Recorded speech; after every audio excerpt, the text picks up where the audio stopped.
Hey guys, Rob Muniak here. I am going to be going over 4 tips for busy coaches to support their team during a fundraiser. My goal for this video is I want to bring some value for coaches watching this video, and what I'm going to do is have 4 real life examples that coaches can take from this video to implement into their own fundraising processes. I'm going to be using the gold card example throughout this video. You can obviously use my examples with any fundraiser that you run, but that is the one that I run the most often, that I think I can provide the most value for in terms of things that I've learned and examples and tips that I can portray throughout this video. So the first tip we have here is congratulate players that are doing awesome. But there is an extra layer to this, and I'll get to that. So congratulating players that are doing awesome. What that looks like, coach, is that looks like you on your phone, and you're going to see an individual list of all your athletes there, and you're going to call out your top 3 guys, okay? So, hey, Johnny, you're at 26. Jason, you're at 24. Jeremy, you're at 22. You're going to call out your top 3 guys. That's the first step. And you're going to say, hey, guys, good job. What have you guys done to sell cards? And that's the extra layer in this step, is asking your athletes how and why they have sold cards. So what that looks like is they're going to be very, very happy that, number one, they're at the top of the leaderboard, but they love talking about why they're at the top. So they're going to say they hit up neighbors and they maybe have their mom share it on Facebook and they got sales that way. But regardless, they're giving juice to other guys on the team, and the guys at the top talking is motivating your athletes that are lower than them on the leaderboard. And you will have athletes at the bottom that learn from guys that are talking at the top that have actually gotten the job done. The second tip that I have here is breaking the team up into smaller teams for friendly competition. So coaches understand what that looks like. You have your full team, and then you break them up into smaller groups, and then you have leaders of the small groups. And that's awesome. What that does is that creates friendly competition amongst your team. These guys love competition and they live. I have a coach that has his top team every year, goes out to Buffalo Wild Wings. The coach pays for it, and it's all you can eat wings. They've been doing this for 6 or 7 years, and they take a picture at the meal, and he posts that picture in the locker room, so everyone going into the program sees the top fundraising team every single year. And it's a part of their program. That's what he does to make it a part of the program. He rewards his top team with a trip to Buffalo Wild Wings with coach, and that is what he does to reward his top team. It motivates the whole team within the teams, and that's a perfect way to garner friendly competition, is have some sort of prize at the end. And then I love the part about the picture where he makes it a part of his program, and guys love trying to get in that spot on the wall with the picture, trying to, secure their spot and legacy with the program. The third tip I have here is push and promote the players that need more assistance.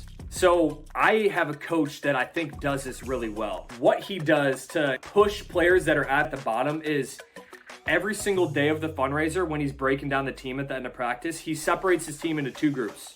The first group have met the milestone. The second group have not met the milestone. The first or second day, it might look like 5 cards. But the third day, this is what it will look like. Who on the team have sold 10 cards? Okay? The guys that have sold 10 go over here. For the rest of you guys that haven't sold 10, you guys come over here. What that does is that creates a very visual representation as to who is doing their role with the fundraiser and who isn't. And guys that are not in the winning side, they want to get to the winning side. So the next day, it might look like 12 cards over here. If you haven't sold 12, go over here. So it's motivating the guys at their bottom. And you're gonna see this group over here, the bottom group, they're gonna start shrinking up because they don't wanna be in the bottom group anymore. They wanna be on the winning side. So that's what a coach of mine does to kind of motivate the guys that are at the bottom and kind of promotes exactly who is doing a good job with the fundraiser, who's playing a role. Fourth tip I have here is consistent action is key, and I think this is the most important one. It's really simple, but you got to be on your app every single day. It's 30 seconds to a minute on your app every single day, and that means more money in your pockets. If you take a day off and you don't update your team, I always let coaches know, you're just letting your team know. It might not be important to you if you're not taking out your phone and spending 30 seconds on it, so just do it. It's 30 seconds, and those 30 seconds are worth thousands and thousands of dollars as you're letting your team know, guys, this is very important to me, So they are going to hold it as important to them. So that is consistent action is key. Taking out your phone, update your team every single day. So we all know how busy coaches are. I mean, I respect coaches do so many things that the normal person never realizes that they do. There are so many things going on in a coach's mind. I don't know how they sleep well. I respect coaches so much because they have so much on their plate, from just building their program, holding athletes accountable in the classroom, on the field, and there's so many extra layers to being a coach, things that fall on your plate that you would never expect.